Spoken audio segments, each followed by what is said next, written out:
हो अच्छा तोहार मन से वही मर के के का देखऊ मारन से फोर फार के मूछी कह दी शेनूर उतरवाई दी बनीवा ऐसे लखल बगियो अरे बाप रे कमरे से ठैनियों के मारे एकदम सब अनभाई लेट गई दी अरे धीरे धीरे बनिया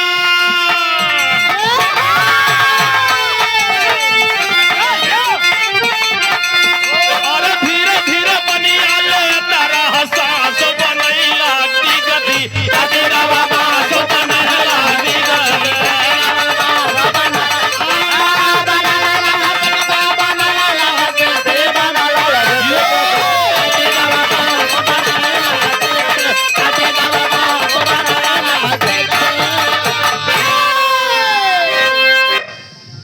तिथि बन गई सेठाइन के सब चूड़ी फुरवाई दी सेनूर उतरवाई थी सेठवा के नहवाई के तिथि बोलार दे पूरा गांव वाले मरे कफन के गान दे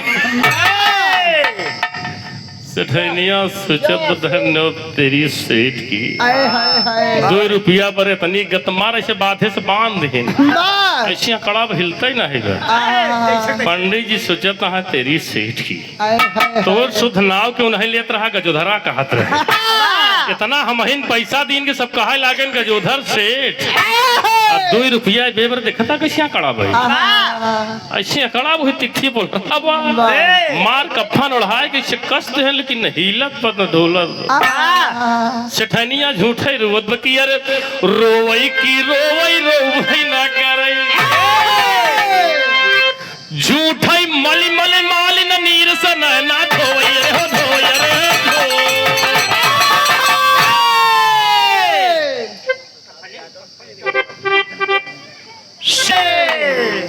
सेठवा उलराबा पंडित जी कहें तल से आगे आगे मिट्टी जात पीछे पीछे पंडित जी पछुआए हैं चल देखी थी कहाँ जा कुछ दूर जब रास्ता में पहुंचे ने एक तरह सुस्ताए लागन सेठनिया गए कैसे 5 कुंटल लकड़ी लदी बटक्टरे पूरी तैयारी के साथ में एक गील लाइन एकदम झूर लकड़ी एकदम सूखी 5 कुंटल आमे के लकड़ी बा घी की जरूरत नहीं बा तू सोचत होबे कि हमका बहाई नहीं हम पौड़ के वो पार चला जा पौड़े सीखे ऐसे फूक दे ही तो हर हड्डी न बची सेठवा कहा ये कसम ना बताओ कि बताओ कि पंडितवा कहाँ बा पंडितवा बा कि लौट गए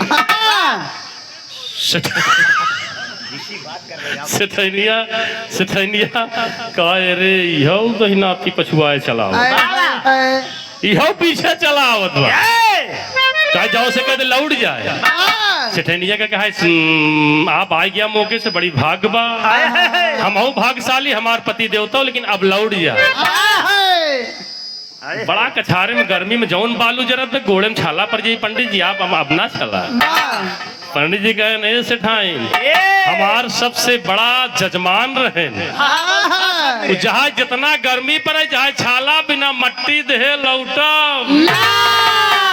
सेठनिया का लौटी ना सेठवा कहे आवे देखा बाजी के आज पंडित जान जाए कैसे बनिया के बुद्धि होत आज जानिन जाइए यार आवे दे कि धीरे धीरे पहुंची लाश शमशान घटवा भैया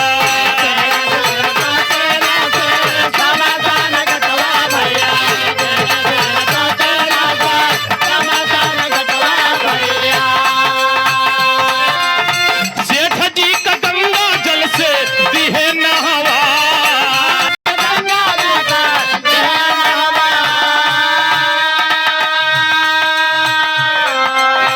अमावा के लकड़ी से चितवा सजाई गई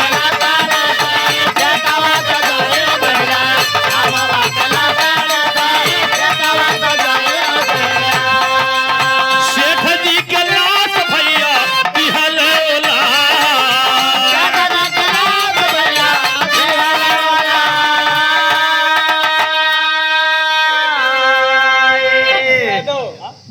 बहुत ही महान पुरस्कार परम सम्मानी बबलू यादव जी, आपकी तरफ से पुरस्कार नहीं आशीर्वाद हमारे लिए 50 रुपए पुरस्कार। सब भाइयों को नमन है।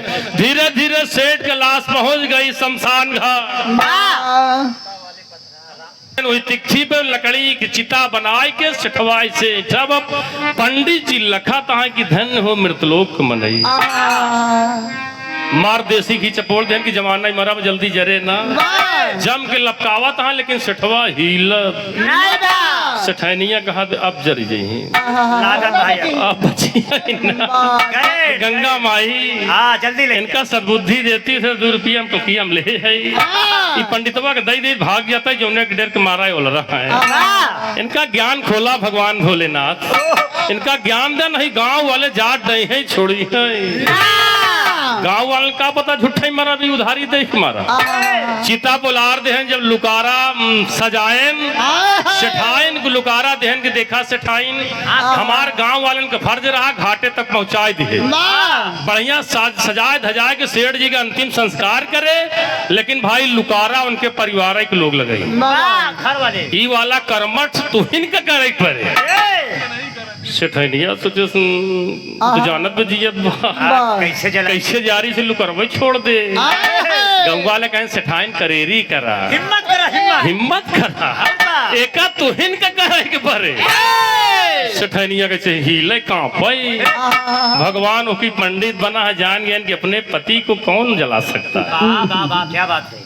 पंडित जी तब से पीछे का सेठाइन रोकी रहा पर नजर हुआ गौना वाले के पंडित जी अब का एका नहीं करी है। पंडित जी कहे नहीं करी, लेकिन सेठाई नहीं बतावा कि सेठ जी भगत भर है कि नहीं। सेठैनिया कभी पूजा तो सुनबे नहीं बहन भगत की बात भगत हो यहाँ गुरुओं महाराजा माउस पुण्यवासी पहुंचे रहा कभी जिंदगी में ये 2 रुपया दान कर पाई नहीं बहन भगत भर है।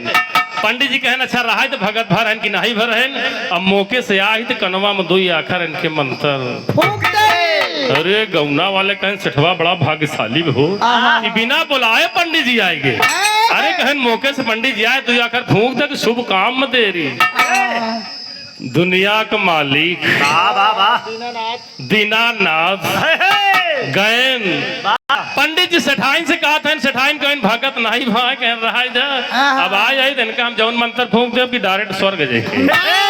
गौना वाले कहन है पंडित जी हमें देरी का है पंडित जी गए ऐसे चिता पे इतना लकड़ी लाद दे रहा है रमेश, उनके मुड़वों पर लाद दे रहा है। ऐसे सठवा कुहिलत रहा, लेकिन कहा दे बना। पंडित जी गए जो मुड़े पे 3-4 चैला धरे रहे उनका चारों हटाएन वही काने के मुंह हिरकाएन। पंडित जी कहता है ऐसे चुप्पे सुनत नहीं देवा के भगवान ने अबे टाइम बा बच्चा। गौना वालन का फतक तक अदा करता है सोचता है मंत्र फूंका था। गौना वाले तो सोचन मंत्र फूंका है उनका का मालूम तक अदा करता है। अच्छा काने में छुटाए हाँ से देवा के भगवान ने घिउ लग गया है बच्चा। सठवा का है बन धीरे से ऐसा बोला कि गांव वाले न सुन पाओ न पंडित जी का आवाज सुन पाओ था। गांव वाले सठवा का अपन मुनमुनाता है, गांव वाले सोचन मंत्र फूंकता है और अपन तकाता करता है। पंडित जी का देवा के भगवान सठवा का है पंडित देव न जाओ कहा देव न चाहे जर जाओ। अरे बाप रे दुनिया का मालिक त्रिलोकी नाथ हिल गए।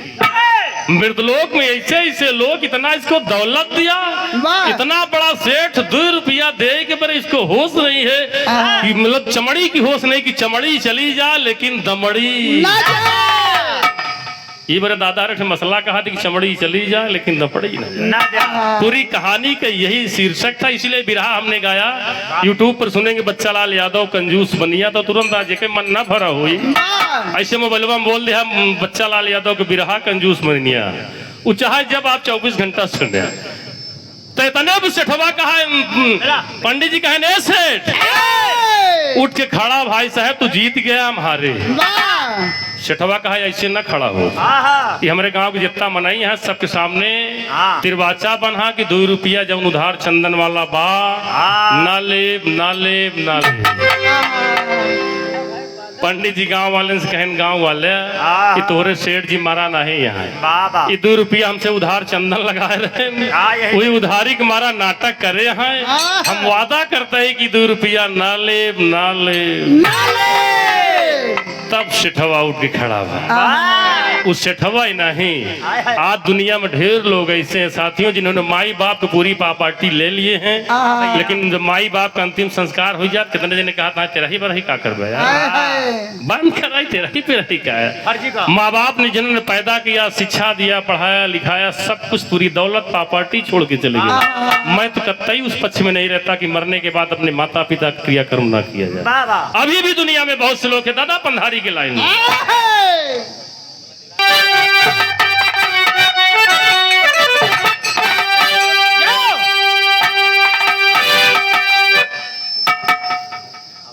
दादा पंधारी क्या बात है भैया, अपनी जवानी में गाँव है। क्या बात है।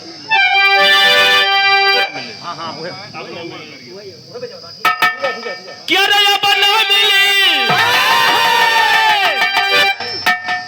पहले ही है मायक नहीं रहा कि और बढ़ाओ, ये हर रहा है तो सीवा हुई में फिर वाला गैस रहा हड़िया हुआ, एक झबिया वाला ठांग दे वही बिरहिया गावे डेढ़िया। तब दादा पंधारी हरे गाँव ऐसे एक हाथ लगावे कि अरे ये बना मिली ए भैया या बना मिली या पंचो या बना नेनुआ के तारा तारी या बना।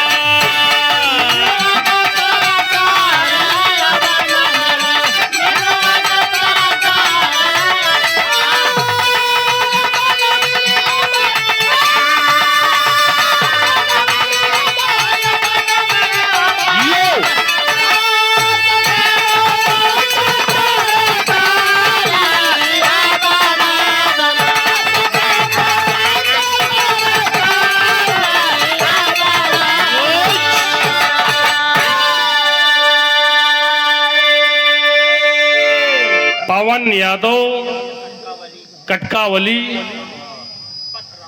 पतराव दादा पंधारी की लाइन पे 101 पुरस्कार हो।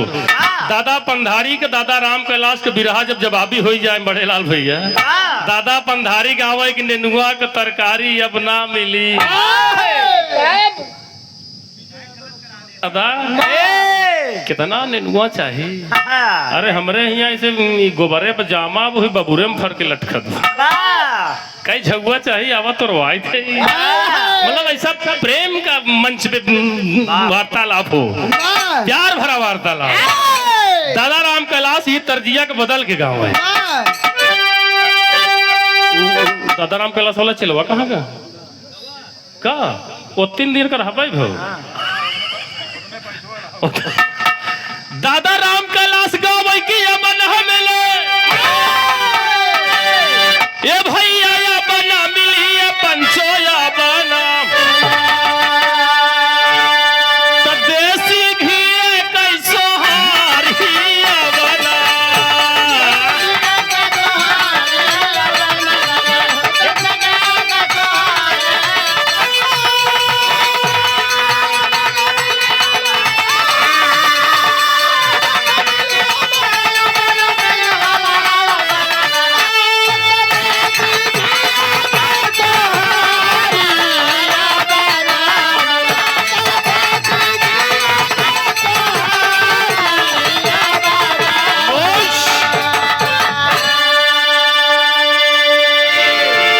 एक दरे से गावत रहत कहन सब दादा वाली में कुछ तोरो कहूँ कहूँ बोल जात हम कहा नहीं हमरा बा। एक लाइन हमने भी गाया है, सही हुई तो आशीर्वाद आप सब दिया नहीं भुला दिया गाया हमने की बना मिली हे पंचो या बना मिली धर्मेंद्र भैया या बना ए भैया घूंघट वाली नारी या बना।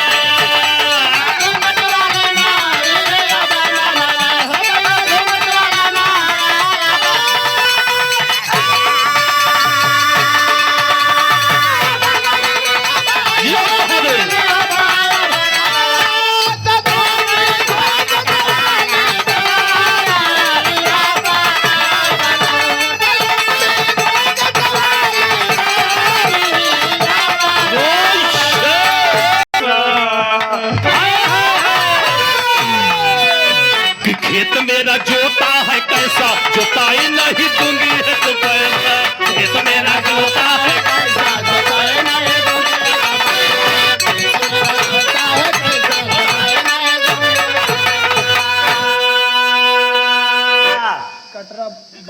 मिले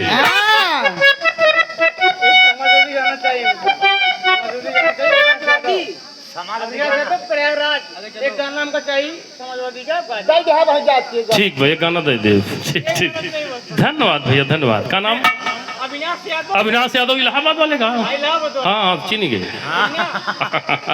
समझ गए जब उस कैसेट को मैं मिक्स करने लगा जब विदाई लड़की की होने लगी बड़े घर की लड़की थी तो हमने उसका ऑडियो प्ले किया अपना ऑडियो बंद किया अपना गाना हमने कहा देखें बड़े घर की लड़कियां कैसे रोती हैं अब छोटे घर में गरीब घर में लागिन मार माई के पाइन उनका भेंट की मोरे माई मोरे चाची मोरे दाई मतलब इतना कोमल हृदय होता है लेकिन हमने कहा देखे बड़े घर की बेटियां कैसे रोती हैं जब मैं उसमें सुनने लगा तो बेटी कह रही विदाई में कह रही कि मम्मी मत रो क्यों रो रही हो अगर आप रोगी तो आपको रोना देख के हमको रोवाई आएगी और जब हमको रोवाई आएगी तो हमारे आंसू से हमारा मेकअप बह जाएगा मत रो इतना महंगा हमने मेकअप कराए हैं और तुम रोगी तो मुझको भी रोना पड़ेगा तुम्हारी रोवाई देख के मेरा रोवाई आ जाएगा मेरा मेकअप है इसलिए प्लीज मत रोइए हो जाएगा धन हो जमाना बड़े घर आज ससुराल जा रहे हैं मतारी बेटी को चुप कराती थी बेटी आज से तुम्हारे दो मैका और ससुरा दोनों को देखना होगा लेकिन आज बेटी मतारी को चुप ये जमाना हो गया गाँव समाज इतना बिगड़ा गया है तो बहुत लंबा हो जाएगा आखिरी में दादा पंधारी के लाइन में बिरहा में कहना हुआ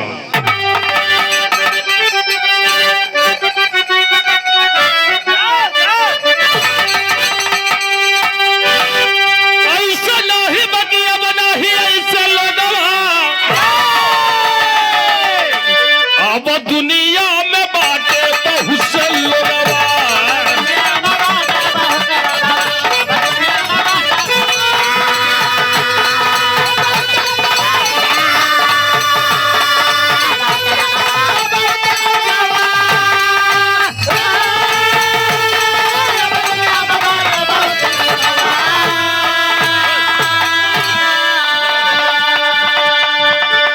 साइकिलिया